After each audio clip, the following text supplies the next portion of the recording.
नमस्कार, मेरा नाम है सुमित सिंह मेहता। आज मैं आपके सामने काइनेटिक थ्योरी ऑफ गैसेस से रिलेटेड एक और नया लेक्चर लेके आज का हमारा है लेक्चर नंबर 5। और आज के इस लेक्चर का हमारा टॉपिक क्या रहने वाला है? हमारा टॉपिक है डिग्री ऑफ फ्रीडम, जो अपने आप में क्या होता है, एक इंपॉर्टेंट टॉपिक होता है।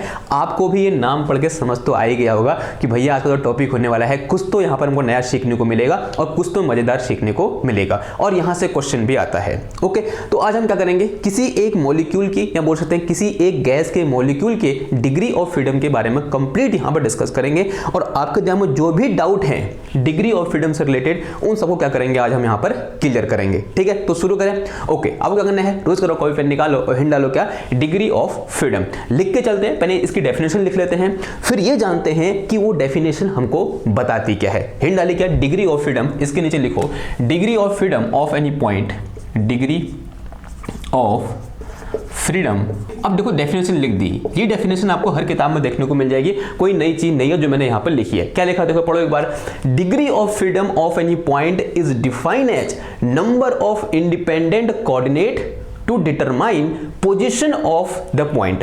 देखो पोजीशन से हम समझते हैं कि किसी भी एक पॉइंट की पोजीशन को डिटरमाइन करने के लिए जितने इंडिपेंडेंट कोऑर्डिनेट की जरूरत होती है, या बोलते हैं जितने नंबर ऑफ इंडिपेंडेंट कोऑर्डिनेट की जरूरत होती है, उन्हीं को हम क्या बोल देते हैं यहाँ पर, उन्हीं को, उसी नंबर को क्या बोल देंगे हम, डिग्री ऑफ फ्रीडम बोल देंगे। फॉर एग्जाम्पल, अगर मेरे पास कोई एक पॉइंट है, इस पॉइंट को डिटरमाइन करने के लिए, बोलते हैं इस पॉइंट की पोजीशन को डिटरमाइन करने के लिए मुझे एक कोऑर्डिनेट की जरूरत है, या बोल सकते हैं एक इंडिपेंडेंट कोऑर्डिनेट की जरूरत है, तब इस पॉइंट का डिग्री ऑफ फ्रीडम कितना हो जाएगा, 1 हो जाएगा। अगर मेरे पास ऐसा केस है कि मेरे पास एक पॉइंट है और उस पॉइंट की पोजीशन को डिटरमाइन करने के लिए मुझे 2 कोऑर्डिनेट की जरूरत है, या बोल सकते हैं 2 इंडिपेंडेंट कोऑर्डिनेट की जरूरत है, तब उस पॉइंट की डिग्री ऑफ फ्रीडम कितना हो जाएगा, 2 हो जाएगा।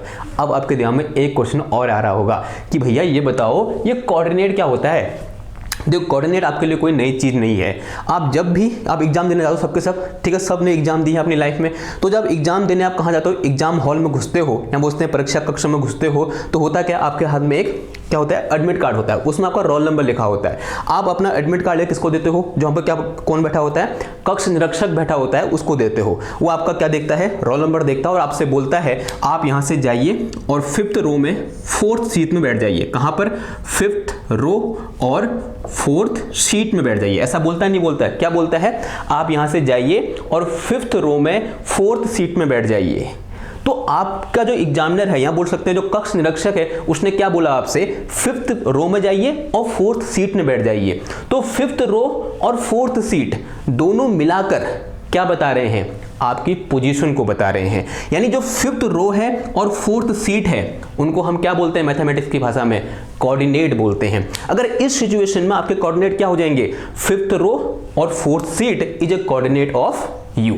आपके क्या है, ये कोऑर्डिनेट है। थोड़ा बहुत समझ में आ रहा है कोऑर्डिनेट क्या होता है। उस तरीके से आप कभी कभी गूगल मैप यूज करते हैं, हम सब यूज करते हैं। गूगल मैप में हमको जहां जाना होता है, माना हम किसी नई सिटी में गए हैं और उस नई सिटी में हमें कहीं पर जाना है, या एग्जाम देने जाना है, या किसी कहीं घूमने जाना है, तो हम क्या करते हैं, उस जगह का पता उस पर या फिर उस जगह का नाम हम क्या करते हैं, सर्च करते हैं। सर्च करते ही आपने देखा होगा उसके नीचे उस जगह के कोऑर्डिनेट लिख के आते हैं, आते नहीं आते, यानी वो जगह कहाँ है उसका पता में किससे चलता है, उस जगह के कोऑर्डिनेट से चलता है। अगर मैं कोऑर्डिनेट को यहाँ पर डिफाइन करूँ तो कोऑर्डिनेट क्या बताता है, किसी भी वस्तु के या उसके किसी भी पॉइंट के कोऑर्डिनेट उस पॉइंट की पोजीशन को क्या करते हैं, रिप्रेजेंट करते हैं। ये बात समझ में आ रही है। अब कोऑर्डिनेट से आपको मतलब ऐसा तो है नहीं कि कोऑर्डिनेट आपको समझ में नहीं आया। आई थिंक कोऑर्डिनेट क्या होता है आपके समझ में आ गया होगा। नाउ अब देखो, अब दूसरी बात क्या है, इधर पर देखो क्या बोला हमने, number of independent coordinate to determine position of that point is called degree of freedom. Okay, अब थोड़ा बहुत आपको डेफिनेशन समझ में आई होगी, लेकिन इसका और फील लेते हैं, और फील लेने के लिए क्या करना पड़ेगा, हमको एग्जांपल करना पड़ेगा। ठीक है, तो देखो एग्जांपल लो। फॉर एग्जांपल, अगर मैं एग्जांपल लूं, let us consider a point is moving along X axis. Point is moving, example number 1, ठीक है, a point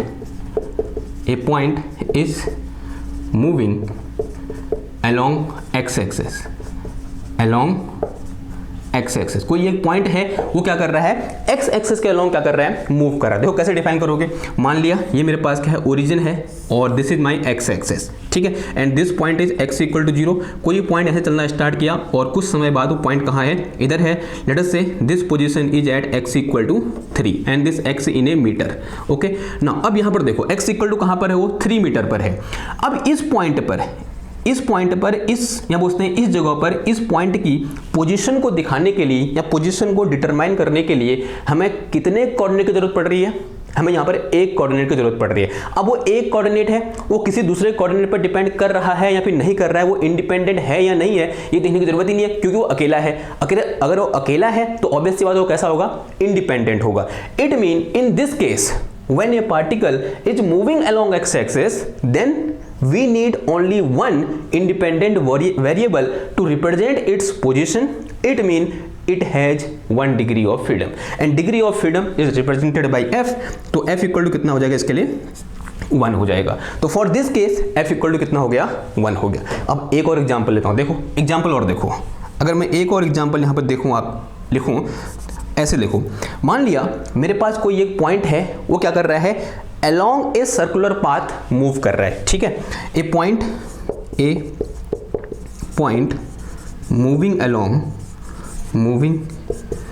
along a circular path क्या कर रहा है, कोई एक सर्कुलर पाथ है या बोलते हैं एक प्री डिफाइंड सर्कुलर पाथ है, और उस प्री डिफाइंड सर्कुलर पाथ के अलोंग कोई एक पार्टिकल क्या कर रहा है, मूव कर रहा है, कोई एक पॉइंट क्या कर रहा है, मूव कर रहा है। जो कैसे मूव कर रहा होगा ये बोलो, ठीक है। ये मेरे पास क्या है, सर्कुलर पाथ है, और ठीक है, और ये मान लिया क्या है, ओरिजिन है। लेट अस से यहाँ से क्या कीजिए, एक्सेस यहाँ कीजिए, let us say this is X axis and let us say this one is Y axis, तो ये क्या हो जाएगा, ऐसा ओरिजिन हो जाएगा। एंड एट एनी पॉइंट या बोलते हैं at any time the particle is here, जो मेरे पास m मास का पार्टिकल है वो कहाँ पर है, इधर पर है। अगर मैं आप यहाँ पर उसकी पोजीशन निकालना चाहूँ या पोजीशन देखना चाहूँ, तो पोजीशन देखने के लिए मुझे क्या चाहिए, कोऑर्डिनेट चाहिए, ठीक है। अब जो कोऑर्डिनेट लिखने पड़ेंगे मेरे को, मान लिया वो एक्स एक्सेस में कितना गया, x गया, x एक्सेस में कोऑर्डिनेट कितना है उसका, x है, और लेट अस से y एक्सेस में कोऑर्डिनेट कितना है उसका, y है। तो इसका मतलब यहाँ पर नंबर ऑफ कोऑर्डिनेट कितना हो जाएंगे, x, y। तो x, y क्या है, इसके कोऑर्डिनेट है। तो यहाँ पर कितने कोऑर्डिनेट चाहिए हमको इस पोजीशन को डिटरमाइन करने के लिए, 2 कोऑर्डिनेट। इसका मतलब क्या हुआ, इसका डिग्री ऑफ फ्रीडम कितना हो गया, 2 हो गया। It mean it has 2 degree of freedom. गलत, हमने आंसर गलत लिख दिया। इसका डिग्री ऑफ फ्रीडम 2 नहीं होगा, 1 होगा। क्यों होगा 1, आओ भैया डेफिनेशन में आओ। अब यहां से लर्निंग स्टार्ट होती है। ये तो बहुत सिंपल था, यहां से लर्निंग स्टार्ट होती है। क्यों मैं कह रहा हूं कि इसका डिग्री ऑफ फ्रीडम 2 नहीं 1 होगा। देखो यहां पर क्या बोला है उसने, degree of freedom of any point is defined as number of independent coordinate, number of not only coordinate, independent coordinate. इसके पास 2 कोऑर्डिनेट हैं, एक x है, एक y है, मैं एग्री कर रहा हूं, लेकिन इंडिपेंडेंट कोऑर्डिनेट कितने हैं ये देखना पड़ेगा। क्या ये दोनों एक दूसरे पर डिपेंड तो नहीं कर रहे हैं, देखो एक बार, ये एक दूसरे पर डिपेंड कर रहे हैं। कैसे कर रहे हैं, अगर मैं यहां से इस पॉइंट का पोजीशन वेक्टर निकालूं, then this position vector will be equal to the radius of this circle, होगा नहीं होगा, या बोलते हैं radius of this circular path. And if this is y and this one is x, then from Pythagoras theorem this will be 90 angle. तो अगर मैं यहाँ पर x, y और r के रिलेशन लिखना चाहूँ तो मेरे पास क्या निकल के आएगा, यहाँ पे मेरे पास निकलेगा क्या, x square plus Y square is equal to R square, होगा नहीं होगा बताओ। This is base square plus perpendicular का square is equal to hypotenuse का square. This is my Pythagoras theorem. It mean x and y both the variable are not independent. इन दोनों क्या है, इंडिपेंडेंट नहीं है। अगर मेरे को x पता है तो y will depend upon x, अगर मेरे को y पता है then this x will depend upon y। It mean here only 1 independent variable. यहां पर क्या है, सिर्फ और सिर्फ एक इंडिपेंडेंट वेरिएबल है, और जो दूसरा वेरिएबल है वो पहले वाले पर क्या कर रहा है, निर्भर कर रहा है। वो डिपेंड करेगा, पहले हमको y पता है या फिर x पता है, और वो डिपेंड कर रहा है। ये हमको किससे पता चल रहा है, इस इक्वेशन से पता चल रहा है। This equation tell us relation between x and y, and this also tell us कि x and y both coordinate are not independent, they depend each other. अगर इनमें ये दोनों क्या है, इंडिपेंडेंट नहीं है, इसका मतलब यहां पर सिर्फ एक कोऑर्डिनेट क्या होगा, इंडिपेंडेंट होगा। इसलिए डिग्री ऑफ फ्रीडम 2 नहीं कितना होगा, 1 होगा। 2 नहीं कितना होगा, 1 होगा। ये बात समझ में आई। तो this is one very very important thing. एक और एग्जांपल देखो, एग्जांपल दिखाऊं एक और, ओके इसे मिटा रहा हूं। हाँ अब एग्जाम्पल लो किसका, सिंपल पेंडुलम का एग्जाम्पल लो। किसका example, simple pendulum. Example number 2, simple pendulum. Simple pendulum क्या होता है? सिंपल पेंडुलम हम सब जानते हैं कि सिंपल पेंडुलम है। ओके, सिंपल पेंडुलम क्या होता है? ये मेरे पास क्या होगा, फिक्स सरफेस, और अज्यूम किया यहाँ से एक एल लेंथ की स्ट्रिंग इससे जुड़ी हुई है जिसका मास कितना है, m है, and this length is l, और ये मेरे पास क्या है यहाँ पर, और मान लिया ये क्या होगा, अपनी मेन पोजीशन से डिस्प्लेस हुआ। ठीक है, लेट अस से अलोंग x एक्सिस जो डिस्प्लेसमेंट है वो कितना है, x है, और अलोंग y एक्सिस जो डिस्प्लेसमेंट है वो कितना बोल दिया मैंने, y बोल दिया। तो this is displacement along y axis, this one y, and along x axis displacement is x। अगर मैं इससे कोऑर्डिनेट लिखूंगा, द कोऑर्डिनेट विल बी क्या हो जाएगा मेरे पास, x, y हो जाएगा। ठीक है, और अगर अब देखो अगेन यहाँ पे मेरे पास क्या है, इस मेरे पास जो पेंडुलम है इसकी पोजीशन को रिप्रेजेंट करने के लिए कितने कोऑर्डिनेट चाहिए मेरे को, 2 कोऑर्डिनेट चाहिए। एक मेरे पास क्या है, x है और एक y है, but they both the coordinate are not independent, they are depend upon this l, या बोलते हैं दे आर हाँ बोल सकते हैं they are related, x and y both are related with l in this way कि x square plus y square is equal to l square. ये क्या होगा, इन दोनों के बीच क्या होगा, रिलेशन होगा, x y और l के बीच क्या होगा, ये रिलेशन होगा। ठीक है, ये सिंपल पेंडुलम जब हम पढ़ेंगे वहां पर डिस्कस करेंगे रिलेशन कैसे आया। It mean x and y both are not independent coordinate. तो यहां से क्या निकल के आया कि जो मेरे पास डिग्री ऑफ फ्रीडम होगा वो 2 नहीं होगा, कितना होगा, 1 होगा। ठीक है, ये बात समझ में आई। In this case again the degree of freedom is 1। Okay, एक और एग्जांपल देखो जैसे मेरे पास क्या है, an ant moving along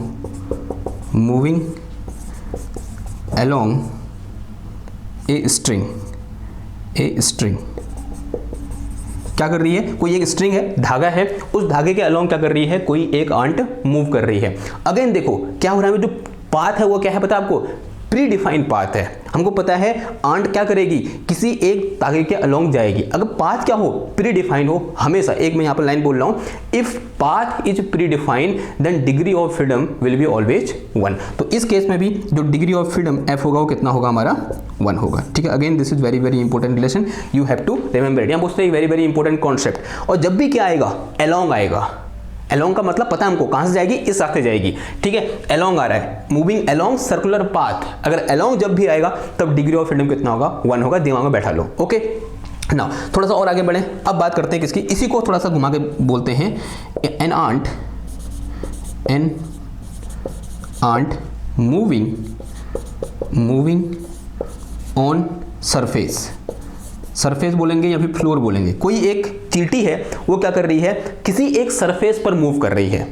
अब उस सरफेस पर किसी एक पॉइंट पर उसकी पोजीशन को डिटरमाइन करने के लिए मुझे कितने चाहिए, एटलीस्ट 2 कोऑर्डिनेट चाहिए। मान लिया मेरे पास ये क्या है, x एक्सेस है, this is my x axis and this one is my y axis. माना आंट किसी पॉइंट मतलब किसी समय यहाँ पर है, तो हमें क्या चाहिए, हमें ये निकालना पड़ेगा कि वो x एक्सेस पर कहाँ पर है, और फिर हमें ये निकालना पड़ेगा y एक्सेस पर कहाँ पर है, और तब जाके मैं क्या कर पाऊंगा, उसकी पोजीशन को डिटरमाइन कर पाऊंगा। And in this case this x and y both are independent.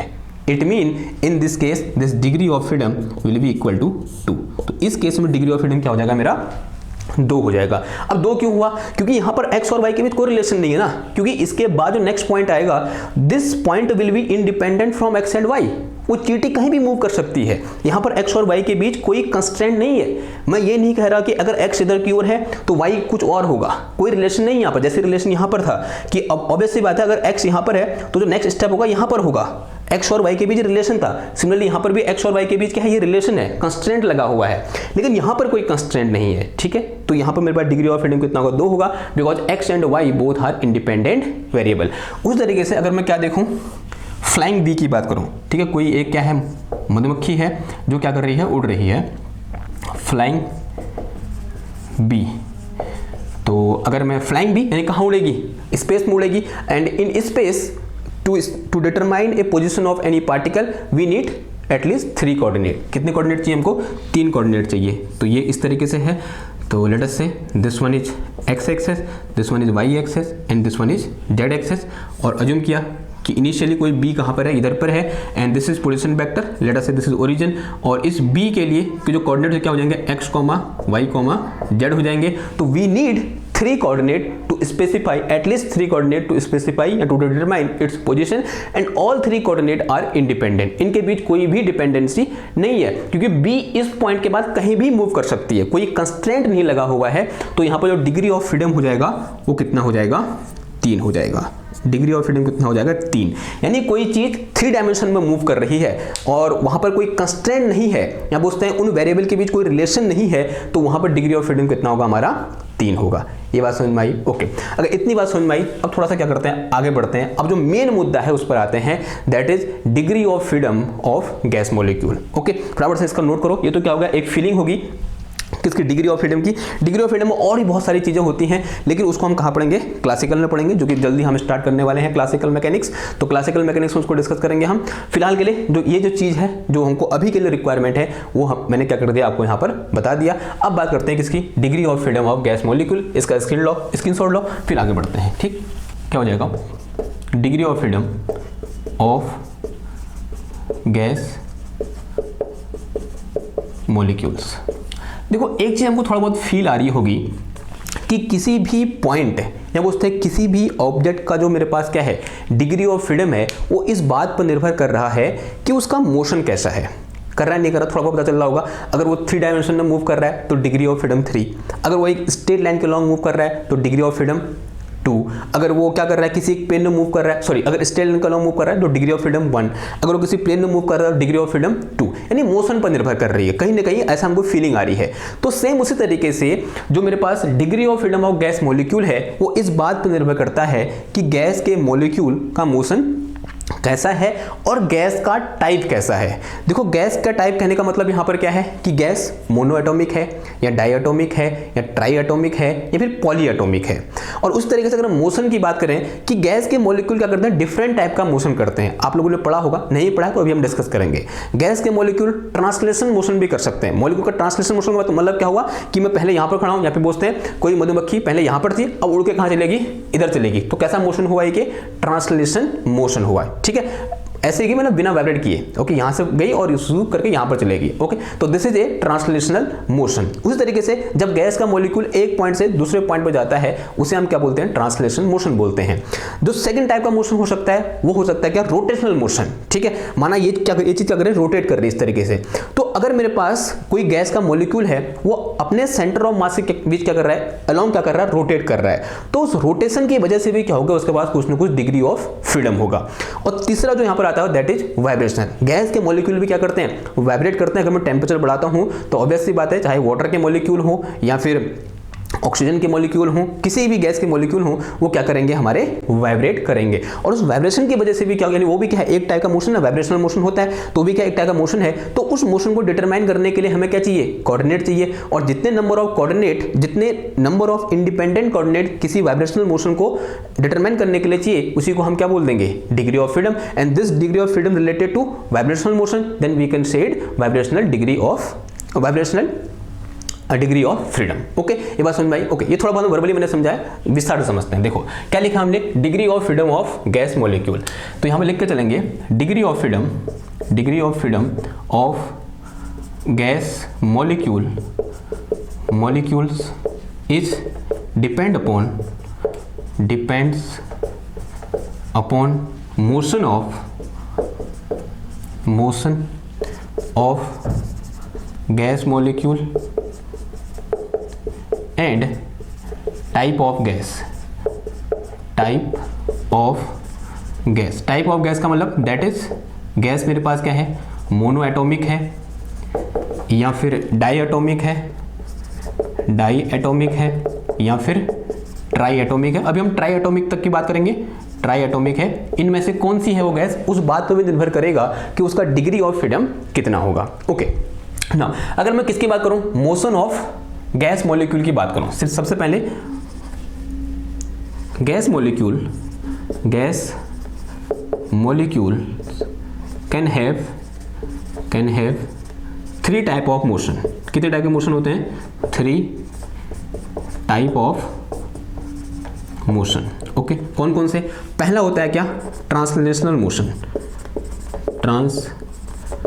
Translational motion या मोशन अलोंग स्ट्रेट लाइन बोल सकते हैं, ट्रांसलेशनल मोशन। ओके, और सेकंड जो होता है that is rotational motion, rotational motion, and जो थर्ड होता है दैट इज वाइब्रेशनल मोशन। ठीक, किसी भी गैस मॉलिक्यूल के पास तीन टाइप के मोशन हो सकते हैं, वाइब्रेशनल मोशन। ओके, अगर इन तीनों को मैं देखना चाहूँ तो देखो, मान लिया मेरे पास क्या है, यहाँ पर एक कंटेनर है और इस कंटेनर में मैंने कुछ गैस भरी हो, late us say that is diatomic gas. Diatomic का मतलब उसके दो एटम्स होंगे। ठीक है, इस तरीके से एक मॉलिक्यूल कितने एटम से मिलकर बना होगा, दो एटम से इस तरीके से मिलकर बना होगा। मैं कुछ यहाँ पर मॉलिक्यूल दिखा रहा हूँ करके, तो this thing, these 2 point are combinedly representing a molecule, दो मॉलिक्यूल क्या करें, रिप्रेजेंट करें, तो दैट इज डायटोमिक मॉलिक्यूल। जैसे मेरे पास क्या होता है, N2 होता है या फिर O2 होता है या फिर H2 होता है, they all are diatomic molecules. Okay, हम उसने डायटोमिक गैस। ओके ना, अब देखो, अगर मैं क्या करूँ, इसके ट्रांसलेशन मोशन की बात करूँ, then this whole molecule will move in straight line, यानी इधर जाएगा फिर उससे टकराएगा फिर इधर आएगा फिर इससे टकराएगा फिर इधर जाएगा, तो दिस इज ट्रांसलेशनल मोशन। तो ये मेरे पास कैसा मोशन हुआ, ट्रांसलेशनल मोशन हुआ। दूसरा रोटेशनल, अगर मेरे पास ये मॉलिक्यूल है और ये क्या कर रहा है, अपनी किसी एक एक्सेस के अबाउट, या बोलते हैं सेंटर ऑफ मास के अबाउट क्या कर रहा है, रोटेट कर रहा है इस तरीके से। ठीक है, इस तरीके से क्या कर रहा है, कुछ ओमेगा एंगुलर वेलोसिटी से रोटेट कर रहा है, then this type of motion is called rotational motion. तीसरा यहां पर क्या आता है, वाइब्रेशनल मोशन। हमने एक चीज पढ़ी हुई थी कि the bond between the molecule can be treated as spring.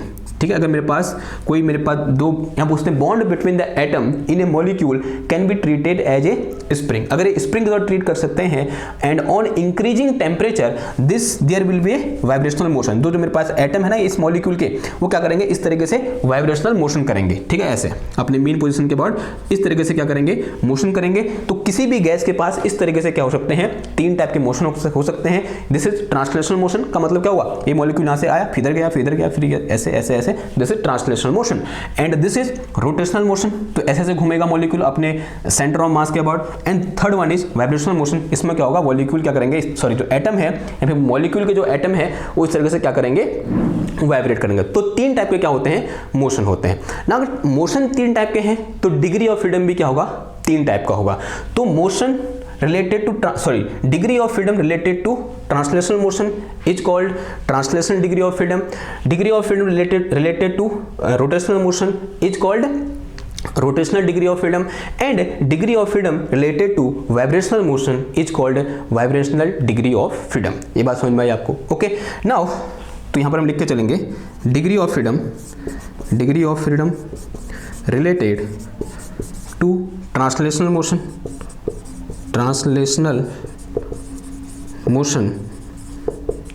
is called translational degree of freedom. And इसको रिप्रेजेंट में शॉर्ट में कैसे दिखाएंगे, एफ ट्रांस का मतलब क्या हुआ, ट्रांसलेशनल डिग्री ऑफ फ्रीडम। लिख लेता हूँ एक बार में, इसके लिए लिखता हूँ, बाकी के लिए शॉर्ट में लिख दूंगा, ट्रांसलेशनल डिग्री ऑफ फ्रीडम। ठीक है, उसी तरीके से अगर मैं बात करूँ degree of freedom related two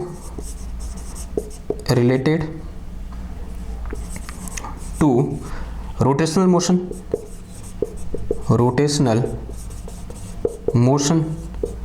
is called rotational degree of freedom. ये इसको कैसे दिखाएंगे हम, FROT का मतलब क्या हुआ, रोटेशनल डिग्री ऑफ फ्रीडम। उसी प्रकार degree of freedom related to vibrational motion is called F vibration, या फिर बोलते हैं वाइब्रेशनल डिग्री ऑफ फ्रीडम। ठीक है, vibrational degree of freedom, and this is rotational degree of freedom, and this one is translational degree of freedom. अगर मैं ये बोलूं किसी एक मॉलिक्यूल का जो टोटल डिग्री ऑफ फ्रीडम क्या होगा, बताओ, this plus this, hence so total degree of freedom F will be equal to क्या हो जाएगा, F translational plus F rotational plus F vibrational, तीनों को ऐड कर देंगे, क्या निकल के आ जाएगा हमारे पास, टोटल डिग्री ऑफ फ्रीडम निकल के आ जाएगा। और इसको क्या कर दो, इस तरीके से ब्रैकेट के अंदर बंद कर दो। ठीक, एक और इंपॉर्टेंट लाइन लिखो यहाँ पर, we can ignore vibrational degree of freedom at room temperature. हम ऐसा बोल सकते हैं कि रूम टेम्परेचर पर जो ऑक्सीजन गैस के मॉलिक्यूल हैं, किसी भी एक रियल गैस के मॉलिक्यूल हैं, वो वाइब्रेट नहीं कर रहे हैं, ऐसा हम बोल सकते हैं, ठीक है। लेकिन हम निकालेंगे उसके लिए भी, लेकिन यहाँ पर एक पॉइंट लिखना बहुत जरूरी है, that is at room temperature we can ignore vibrational degree of freedom.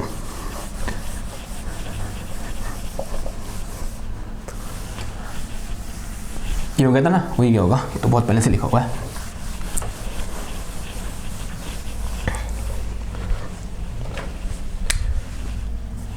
ठीक है, ऐसे हैशटैग बना के लिखो, at room temperature, at room temperature we can ignore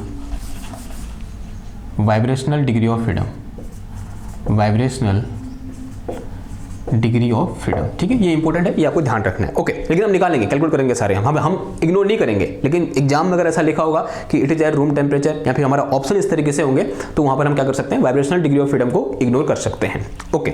now अब क्या करते हैं, एक एक करके निकालते हैं, यानी पहले मोनोएटॉमिक गैस के लिए, फिर डायटोमिक गैस के लिए, फिर ट्राइएटॉमिक गैस के लिए, ठीक। तो सबसे पहले लिखो degree of freedom, degree of freedom of molecule of monoatomic gas, of monoatomic gas, okay. Now क्या होती है मोनो एटॉमिक गैस, यानी ऐसी गैस जिसके मॉलिक्यूल सिर्फ एक एटम से मिलकर बने होते हैं, उसे हम क्या बोलते हैं, मोनो एटॉमिक गैस बोलते हैं। जैसे उसका एग्जाम्पल क्या हो जाएगा, हीलियम, आर्गन, क्रिप्टन, ये सब क्या है, हमारे मोनो एटॉमिक गैस है। तो this is my mono atomic gas. तो इस तरीके से मेरे पास क्या है, ये एटम है, कुछ एटम मैंने दिखा दिया।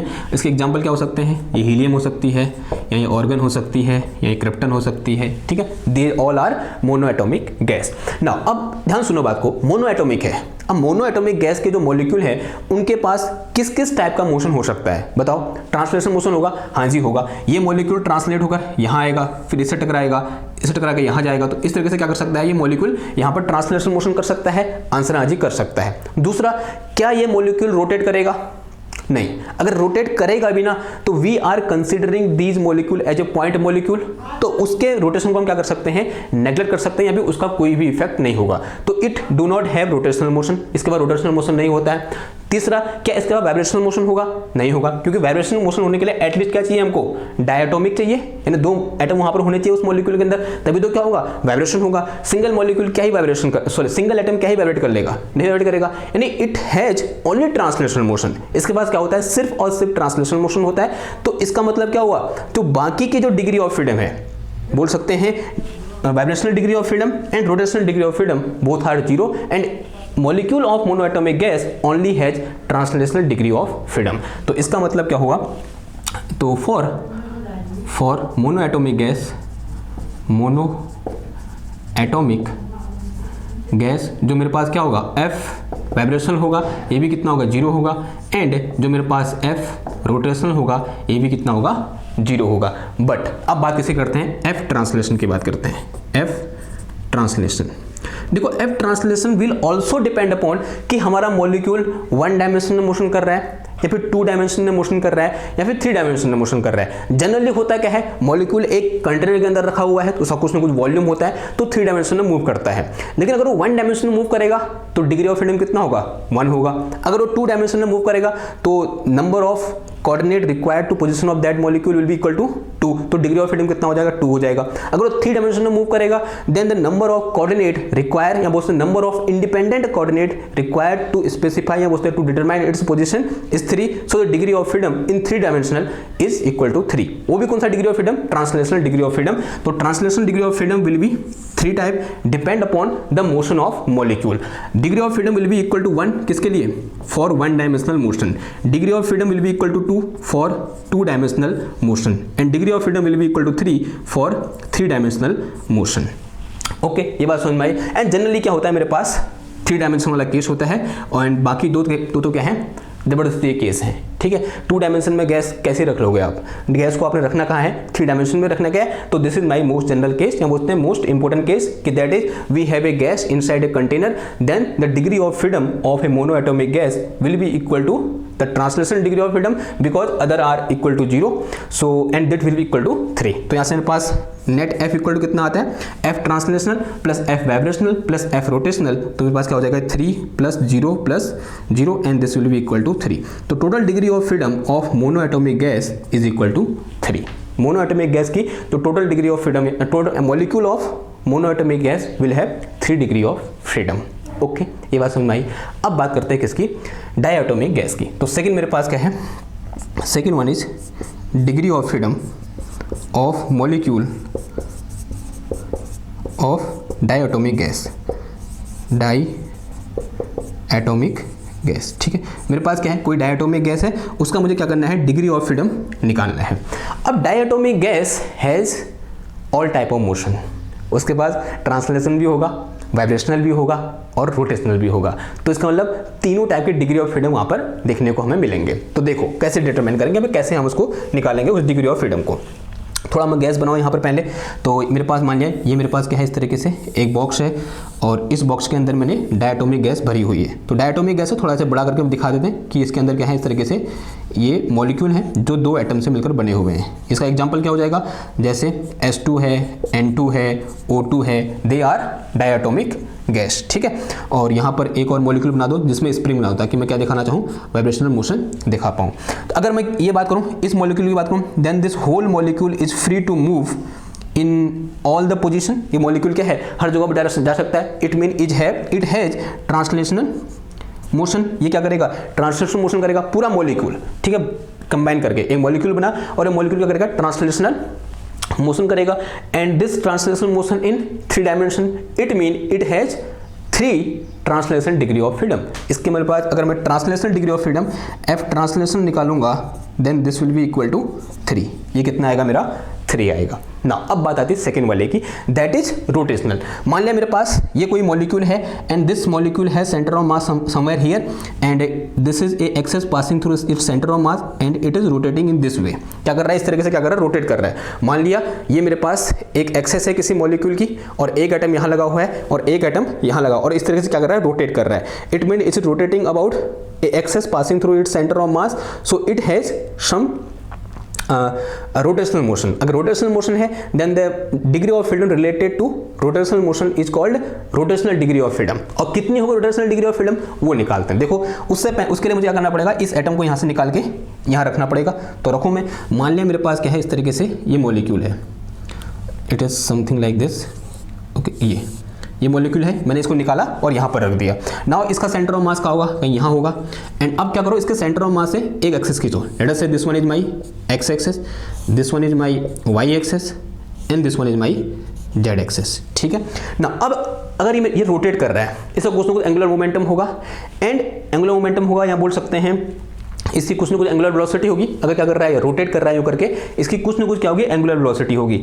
And we can break its angular momentum in 3 component along x axis, along y axis and along z axis। ऐसा समझ में नहीं आ रहा है तो ऐसा सुनो, देखो एक बार, ये मेरे पास मॉलिक्यूल है, ये मेरे पास मॉलिक्यूल है और इसको क्या करो, एक बार y एक्सिस के अलॉन्ग इस तरह से रोटेट कराओ, y एक्सिस के अलावा रोटेट कराओ। यानी एक तो कैसे रोटेट कर सकता है, ऐसे रोटेट कर सकता है। दूसरा कैसे रोटेट कर सकता है, along z axis, z axis is towards you, आपकी ओर है, z axis ऐसे है, ठीक है। और दूसरा मॉलिक्यूल ऐसे रोटेट कर सकता है, यानी along z axis, यानी ऐसे भी क्या कर सकता है, रोटेट कर सकता है इन दिस वे। नाउ दो तो मिल गए मेरे पास, यानी एक ऐसे मोशन कर सकता है, ऐसे रोटेट कर सकता है, दूसरा ऐसे रोटेट कर सकता है, तीसरा ये ऐसे भी रोटेट कर सकता है, यानी along x axis like this, ऐसे भी रोटेट कर सकता है। लेकिन एक बात ध्यान से देखो, अगर ये ऐसे रोटेट करेगा इस तरीके से रोटेट करेगा यूं करके, क्या कोई फर्क पड़ेगा?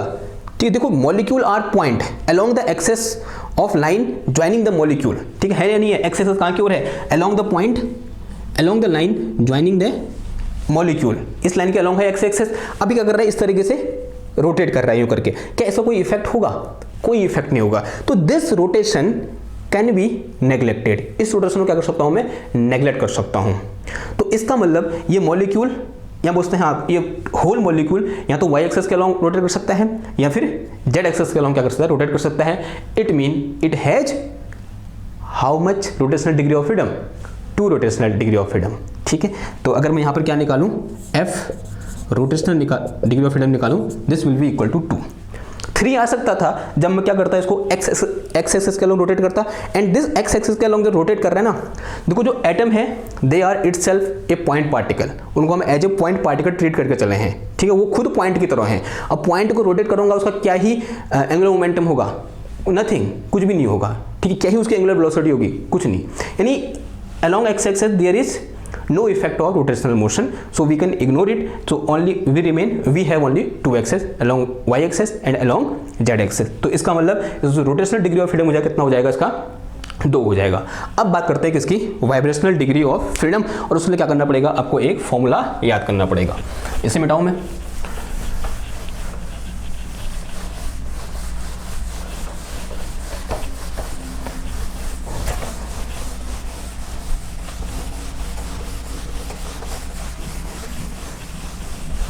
ओके अब लिखो, जो मेरे पास ये पहला था, ये दूसरा था, अगर मैं क्या निकालूं, एफ वाइब्रेशनल निकालूं, क्या निकालूं, एफ वाइब्रेशनल, तो इसका फॉर्मूला होता है मेरे पास क्या, डी एन माइनस का F translational plus F rotational. ये फॉर्मूला आपको याद करना पड़ेगा कि V F vibrational is equal to D N minus का F translational plus F rotational. यहाँ मेरे पास डी क्या है, डी इज डायमेंशन, यानी जो मॉलिक्यूल है वो किस डायमेंशन में क्या कर रहा है, मूव कर रहा है। एन क्या है मेरे पास, नंबर ऑफ मॉलिक्यूल है, एन क्या है मेरे पास, नंबर ऑफ मॉलिक्यूल है, ये तो पता ही है। F translational degree of freedom और F rotational degree of freedom. तो अगर मैं आप इसके लिए क्या निकालूं, एफ वाइब्रेशनल निकालूं, तो this will be equal to F vibrational. देखो डिग्री ऑफ फ्रीडम कितना है, 3 है। मोस्ट जनरल केस हमने ये बोला है कि ये मॉलिक्यूल 3 डायमेंशन में क्या कर रहे हैं, मूव कर रहे हैं, तो डिग्री ऑफ फ्रीडम नहीं, डायमेंशन कितना है, 3 है, ठीक है। और एन कितना है, नंबर ऑफ मॉलिक्यूल 2 है, तो कितना आ गया ये 3 गुणा 2, और माइनस कितना आ गया एफ यानी एफ ट्रांसलेशन यानी कितना है, 3 है, प्लस कितना आ गया, 2 आ गया, तो this is equal to 6 minus कितना आ गया, 6 आ गया, सॉरी 6 माइनस 5 आ गया, and this is equal to 1। तो यहाँ मेरे पास एफ वाइब्रेशनल कितना आ गया, 1 आ गया। F translation 3, F rotational 2 and F vibrational is 1। तो यहाँ पर total degree of freedom F will be equal to कितना आ जाएगा, ये 3 + 2 + 1, this will be equal to कितना आ गया, ये 5 6, this will be equal to 6। So a diatomic molecule have 6 degree of freedom. कोई भी डायएटॉमिक मॉलिक्यूल है उसका डिग्री ऑफ फ्रीडम कितना होता है, 6 होता है। But if we are saying at room temperature these molecules are not vibrating, so this degree of freedom related to vibrational motion will be equal to 0, then we have only 5 degree of freedom, ठीक है। तो at room temperature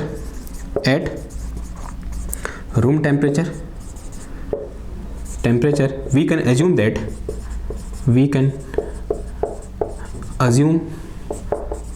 that f vibrational is equal to 0, so at room temperature f will be equal to 3 + 2 + 0 and this will be equal to 5। तो अगर मैं कहाँ बात करूँगा, room temperature में बात करूँगा, या फिर ये कहूँगा कि मैं वाइब्रेशनल मोशन ऑफ मॉलिक्यूल को इग्नोर कर रहा हूँ, तब डिग्री ऑफ फ्रीडम कितना होगा मेरा, 5 होगा, ठीक। तो ये क्या होगा मेरे पास फॉर डायएटॉमिक मॉलिक्यूल, ठीक है। फिर फॉर डायएटॉमिक गैस। अब बात करते हैं किसकी, ट्राइएटॉमिक मॉलिक्यूल की। थर्ड वाला लिखो, third one is degree of freedom of molecule of triatomic gas. देखो ट्राइएटॉमिक गैस यानी ऐसे मॉलिक्यूल जो 3 एटम से मिलकर बने हुए हैं। यहाँ पर 2 केस होते हैं, एक लीनियर वाला होता है और एक नॉन लीनियर वाला होता है। समझते हैं, देखो क्या बोलना चाह रहा हूँ मैं।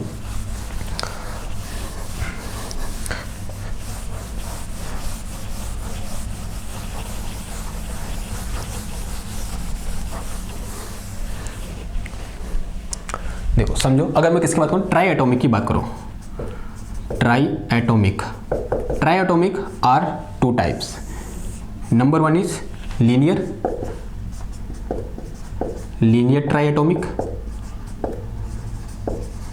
और दूसरा क्या होता है हमारा, लीनियर फिर नॉन लीनियर, ठीक है। ट्राइएटॉमिक क्या आ जाएंगे, H2 आ जाएगा, ठीक है, या फिर H2S आ जाएगा। तो these are triatomic gases, okay. Triatomic substance भी बोल सकते हैं, यहाँ पे गैसेस भी बोल सकते हैं, वाटर इन वेपर फॉर्म ना। अब यहाँ पर देखो अगर मैं लीनियर की बात करूँ, लीनियर का मतलब 3 एटम होंगे, एक एटम ये है, एक एटम ये है और एक एटम ये है, तो this is linear combination of atom. इसे मैं क्या बोलूंगा, लीनियर कॉम्बिनेशन ऑफ एटम बोलूंगा। अगर मैं नॉन लीनियर की बात करता हूं, then this is something like this, ये, तो this is my non linear, तो ये क्या होगा, नॉन लीनियर होगा। And this one is linear, तो ये क्या है, नॉन लीनियर है और ये क्या है, लीनियर है। देखो एक चीज तो सेम रहेगी। अगर मैं यहां पर किसकी बात करूं, एफ ट्रांसलेशन की बात करूं, F translation for most general case this will be equal to 3 dimension में गैस मूव करती है, गैस मॉलिक्यूल मूव करेगा, तो एफ ट्रांसलेशन कितना होगा, 3 होगा। तो इसका भी F translation of degree of freedom related to translation motion will be equal to, again this will be equal to 3।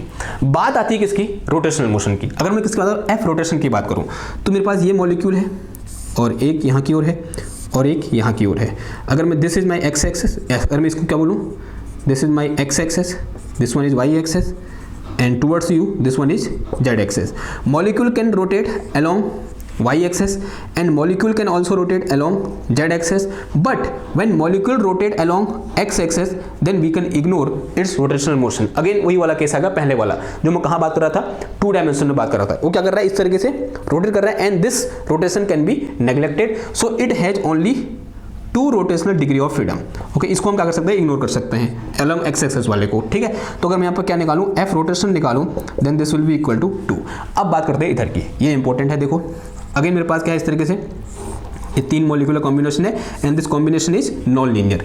इसका सेंटर ऑफ मास कहीं यहाँ होगा, this is my centre of mass, and let us say this one is X axis, this one is Y axis and this one is Z axis. इसे मैंने क्या बोला, x, Y और Z. अभी देखो ये एक्स एक्सेस के along भी मूव कर सकता है। अब अभी ये अलोंग इसके एक्सेस नहीं है, ऐसा नहीं है कि अब अभी हम जब हम एक्सेस के अलोंग क्या कर रहे हैं, ये रोटेट करेगा, तब इसके रोटेशन को हम नेगलेक्ट कर सकते हैं, या फिर ऐसा बोल सकते हैं कि रोटेशन क्या है, हो ही नहीं रहा है, ऐसा हम नहीं बोलेंगे, ठीक है। तो अभी यहाँ पर भी क्या, ये वाला रोटेशन भी क्या करेगा, कंसिडर होगा, और ये तो होगा ही होगा, साथ ही साथ मॉलिक्यूल क्या करेगा, इस तरीके से भी रोटेट करेगा। अब बताओ फिर यहाँ पर जो रोटेशनल डिग्री ऑफ फ्रीडम कितना होगा, 3 हो जाएगा। तो यहाँ पर एफ रोटेशनल इक्वल टू कितना हो जाएगा, F rotational will be equal to 3, ठीक है। अब एफ वाइब्रेशन निकालना तो क्या है, आसान काम है, तो यहाँ से निकाल दोगे एफ वाइब्रेशनल, तो निकालो।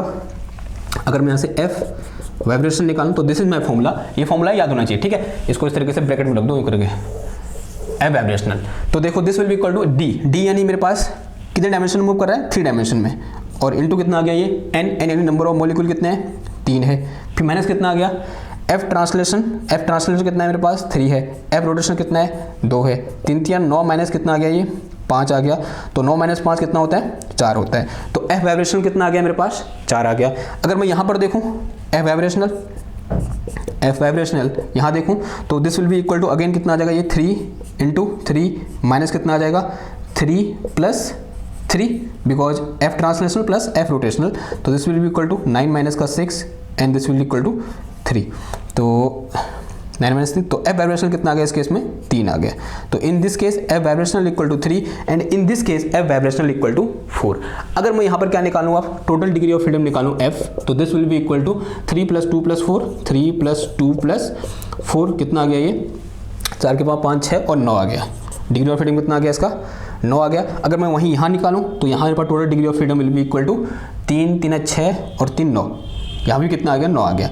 It mean in both the cases the degree of freedom will be equal to same, but अंदर अलग अलग है भैया, यहाँ रोटेशन अलग है, यहाँ रोटेशन अलग है, यहाँ वाइब्रेशन अलग है और यहाँ भी वाइब्रेशन क्या है, अलग है। वाइब्रेशनल डिग्री ऑफ फ्रीडम यहाँ अलग है और यहाँ अलग है, यहाँ रोटेशनल डिग्री ऑफ फ्रीडम अलग है और यहाँ क्या है, अलग है, लेकिन दोनों में ट्रांसलेशनल डिग्री ऑफ फ्रीडम क्या है, सेम है। लेकिन अब वही special case, if our gas is at room temperature then we can ignore the vibration of molecule, then the vibrational degree of freedom will be defined as, बताओ, at room temperature। अगर हम किसकी बात करें, at room temperature की बात करें, आप सीधे नीचे लिखते रहे, इसके नीचे लिखते रहना, हाँ इसके नीचे लिखना at room temperature, at room temperature, जो f वाइब्रेशन होगा then this will be equal to 0, तो टोटल डिग्री ऑफ फ्रीडम कितना आ जाएगा, ये 3 + 2 + 0, तो f इक्वल टू कितना आ गया मेरा, 5 आ गया। तो in this case f equal to कितना आ जाएगा मेरा, 5 आ जाएगा। उस तरीके से अगर मैं इसके लिए लिखना, ठीक है, तो एट रूम टेम्परेचर अगर मैं यहाँ पर f वाइब्रेशन लिखूंगा तो दिस विल बी अगेन 0, लेकिन यहाँ पर टोटल डिग्री ऑफ फ्रीडम कितना हो जाएगा, दिस इज 3 + 3 और प्लस कितना आ जाएगा, 0 आ जाएगा। देखो 3 + 3 + 0, तो this will be equal to 6। तो यहाँ से मेरे पास F इक्वल टू कितना आ गया, 6 आ गया। तो for linear molecule eight room temperature the total degree of freedom will be equal to 5 and for non-linear this will be equal to 6. Again this is very important. Okay, clear है बात। Now so this is all about degree of freedom of molecule of monoatomic gas, diatomic gas and triatomic gas। ठीक, now अभी तक हमने जो discuss किया ना, इसी को कहने का या बोल सकते हैं डिग्री ऑफ फ्रीडम को डिफाइन करने का एक और तरीका होता है, समझो जरा। ठीक है, another way to define degree of freedom, ऐसे हैशटैग बना के लिखो, another way to define degree of freedom. देखो एक बार मैं कैसे डिफाइन करते हैं वो लिख रहा हूँ यहाँ पर, परिभाषा जैसे लिख रहा हूँ या डेफिनेशन जैसे लिख रहा हूँ, फिर उसको समझेंगे हम। ठीक, तो according to this new way, degree of freedom of molecule is equal to number of square terms, number of square term in the expression of its energy। देखो एक अलग सा, थोड़ा अलग सा फील आ रहा है, एक अलग सी चीज़ है लेकिन बहुत काम की है। ठीक है, क्या बोला हमने, degree of freedom of molecule is equal to number of square term, square गणित वाला स्क्वायर, ठीक है, किसी की घात 2, number of square term in the expression of its energy, यानी किसी मॉलिक्यूल की एनर्जी को हम लिखेंगे, उसका मैथमेटिकल एक्सप्रेशन लिखेंगे और उस मैथमेटिकल एक्सप्रेशन में जितने नंबर ऑफ स्क्वायर टर्म होंगे वो उस मॉलिक्यूल की डिग्री ऑफ फ्रीडम के बराबर होगा। ठीक है, देखो समझते हैं, माना मेरे पास क्या है, देखो पहले तो देखते हैं कि उसके पास जो एनर्जी होती है, कोई एक मॉलिक्यूल है, उस मॉलिक्यूल के पास कितने टाइप की एनर्जी हो सकती है, पहले ये समझ लें एक बार। देखो मान लिया मेरे पास क्या है, इस तरीके से एक बॉक्स है और इस बॉक्स के अंदर क्या रखे हैं मैंने, डिफरेंट टाइप के वो रखे हैं मतलब डिफरेंट टाइप की नहीं, कोई गैस रखी है and these are gas molecule, let's say this is diatomic gas. मानो वो कैसी गैस है, एक डायटोमिक गैस है और ऐसे भी दिखा सकते हैं हम इसको, ठीक है, बीच में स्प्रिंग भी लगा सकते हैं। And this whole molecule can have a kind of motion that is translation motion. इसके बाद ट्रांसलेशन मोशन होता है नहीं होता है, आंसर है हाँ जी होता है। दूसरा, इसके बाद रोटेशनल मोशन भी होता है, हाँ जी होता है। It can rotate in this way some angular velocity omega. It also has vibrational motion, हाँ जी होता है vibrational motion. And it also has rotational motion. इसके बाद रोटेशनल मोशन होता है, ट्रांसलेशनल मोशन होता है, वाइब्रेशनल मोशन होता है। And it also has some potential energy, होता नहीं होता है। अगर मेरे पास एक एटम दूसरे एटम को इस तरीके से पकड़े हुए है, it mean it has some potential energy. इसके बाद क्या होगी, कुछ पोटेंशियल एनर्जी भी होगी। ऐसा होगा नहीं होगा, आंसर है हाँ जी होगा।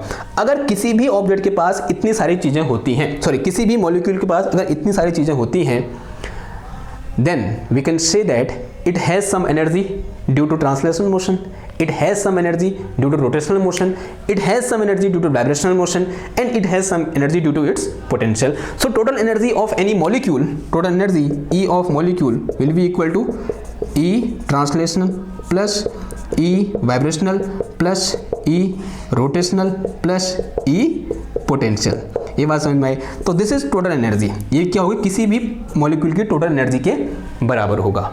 अब एक बार क्या करते हैं, मोनो एटॉमिक गैस के लिए देखते हैं। Let's see for mono atomic gas. और इस पूरे एक्सप्रेशन में जब हम ये वैल्यू पुट करेंगे, ई ट्रांसलेशन की, ई वाइब्रेशनल की और ई रोटेशनल की और ई पोटेंशियल की, इस पूरे एक्सप्रेशन में जितने नंबर ऑफ स्क्वायर टर्म होंगे, then this will be equal to degree of freedom of that molecule. ठीक है, तो एक काम कर रहा हूं मैं, मोनो एटॉमिक गैस के लिए देखते हैं, आपको समझ में आएगा। ठीक है, आपको कि वाह ये तो बहुत ही मज़ेदार चीज़ है। अगर ये समझ में आ गया ना, फिर जो आगे आने वाला लेक्चर है वो आपके लिए क्या हो जाएगा, इजी हो जाएगा। वैसे समझ तो आ ही जाएगा, इसमें कोई ऐसी बड़ी चीज़ नहीं है, पर थोड़ा सा ध्यान से देखो, समझ में आ जाना है। तो क्या बोल रहा हूँ, सबसे पहले किसे देखो, मोनो एटॉमिक गैस के लिए, mono atomic gas. Monoatomic gas का मतलब क्या हुआ कि ऐसी गैस जिसके पास सिंगल एटम वाला मॉलिक्यूल होता है, जैसे हीलियम हो गया, नियोन हो गया, क्रिप्टन हो गया, ऑर्गन हो गया, they all are monoatomic gas, ये सब के सब क्या है, मोनो एटॉमिक गैस है और ये मोनो एटॉमिक मॉलिक्यूल है। क्या मोनो एटॉमिक मॉलिक्यूल के पास ट्रांसलेशन मोशन होगा? हाँ जी होगा, यानी इसके पास क्या होती है, ई ट्रांसलेशनल होता है। क्या इसके पास रोटेशनल मोशन होगा? नहीं होगा, यानी इसके पास क्या होगा, ई रोटेशनल कितना हो जाएगा, ई रोटेशनल विल बी 0। क्या इसके पास वाइब्रेशनल मोशन होगा? नहीं होगा, ई वाइब्रेशनल विल ऑल्सो 0। क्या इसके पास कोई पोटेंशियल एनर्जी होगी? पोटेंशियल एनर्जी कब होती है, जब वहाँ पर दो एटम होते हैं, तो again E potential will be equal to 0, E potential will be equal to 0। अब बात किसकी है, ई ट्रांसलेशन, तो इसका मतलब तो ई होगा किसके बराबर होगा मेरे पास, ई ट्रांसलेशन के बराबर होगा, and other term will be goes to 0। तो energy of molecule will be equal to E translation. ठीक है, ये बात समझ में आई। नाउ अब what will be the value of E translation?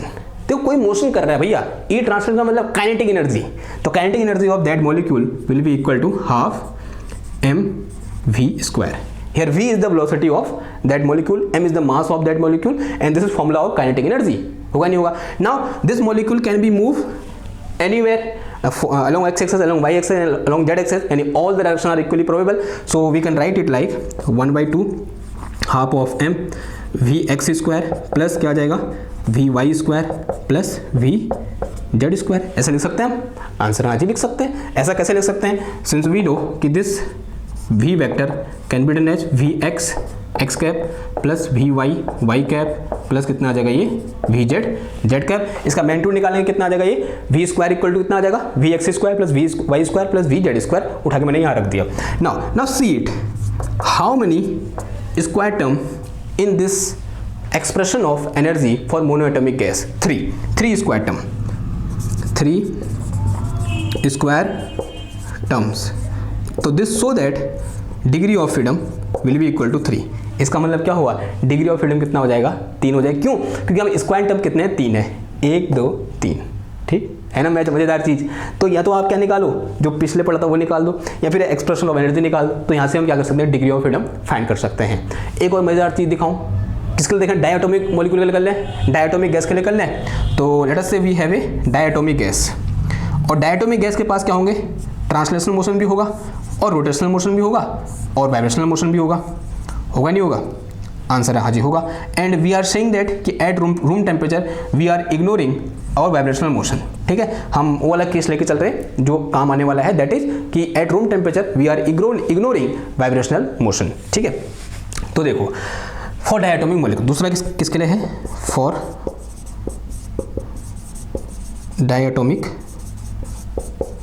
Molecule.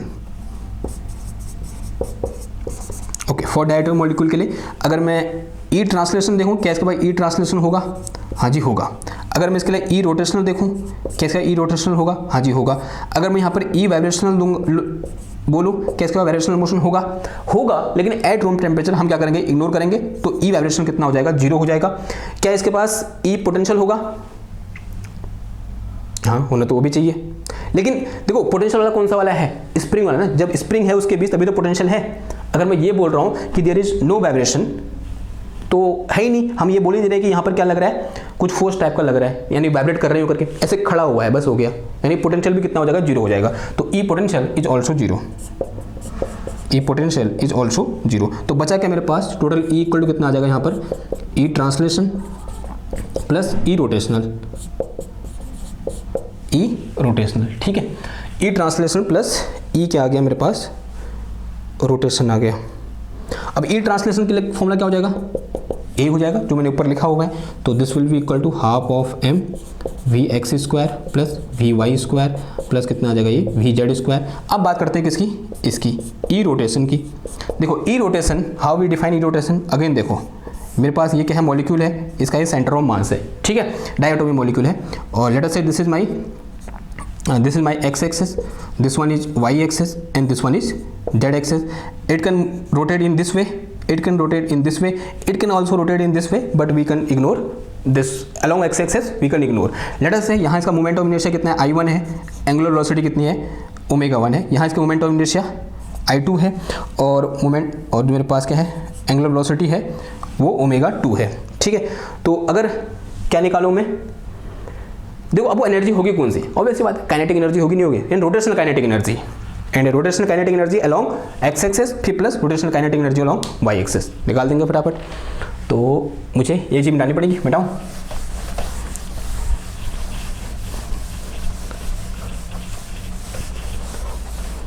देखो भाई, अगर मैं क्या निकालूं तो E इक्वल टू कितना आ गया यहाँ से 1/2, तो this will be equal to m v x square plus we Y square फिर प्लस कितना आ गया ये वी जेड स्क्वायर फिर प्लस देखो rotational kinetic energy along Y axis कितना हो जाएगा, this will be equal to half of m I1 omega 1 square. Class 11 में पढ़ा था नहीं पढ़ा था हमने। मास को किससे रिप्लेस कर दो, इनर्शिया से। वेलोसिटी को किससे रिप्लेस कर दो, एंगुलर वेलोसिटी से। और यहाँ 1/2 रहेगा फिर प्लस कितना आ गया ये 1/2 अलोंग ये जेड एक्सेस है अलोंग जेड एक्सेस। तो this will be equal to I2 omega 2 का स्क्वायर। तो this is expression of energy in case of diatomic molecule. Okay, now for this how many square term we have 1 2 3 4 5। तो square term कितना आ गया मेरे पास 5 आ गया यहाँ पर। तो square terms will be equal to 5 and this will be equal to degree of freedom. तो degree of freedom of diatomic molecule will be equal to 5। ठीक है, क्लियर हुई बात ये। तो सिंपल था, कोई टफ है ये, कोई टफ नहीं है। ओके, 5 ही था ना, गलत तो नहीं कह रहा मैं, 5 ही था मेरे ख्याल से। देख लो एक बार, ट्रांसलेशन कितना था, ट्रांसलेशन 3, रोटेशन 5 था। ठीक, तो दिस इज अवर आंसर। तो हमने क्या किया यहाँ पर, दो तरीके से डिग्री ऑफ फ्रीडम को देखने का तरीका हमने सीखा। I hope degree of freedom में आपको थोड़ा बहुत तो समझ में आया होगा, इतना लंबा लेक्चर बना के। अगर समझ में आया है तो क्या करो, बहुत मेहनत से बनाया गया लेक्चर है, अलग अलग जगहों से कंटेंट इकट्ठा करके बना रखा है, अलग अलग बुक से देखा हुआ मतलब कंटेंट है। मैं आशा करता हूँ कि आपको ये पसंद आया होगा। अगर पसंद आया, आपका काम शुरू होता है, इसको लाइक करो, शेयर करो, सब्सक्राइब करो। कैसा लगा आपको नीचे कमेंट करो, अच्छा लगा तो अच्छा कमेंट करो, गंदा लगा तो कहाँ क्रिटिसाइज करना है, एक पॉजिटिव वे में आप क्रिटिसाइज भी कर सकते हो। आपका स्वागत है, मैं सबके कमेंट पढ़ता हूँ, चाहे वो अच्छा हो या फिर बुरा हो। मैं मिलता हूँ आपसे नेक्स्ट क्लास में एक और नए टॉपिक के साथ। तब तक थैंक यू, धन्यवाद, बाय बाय।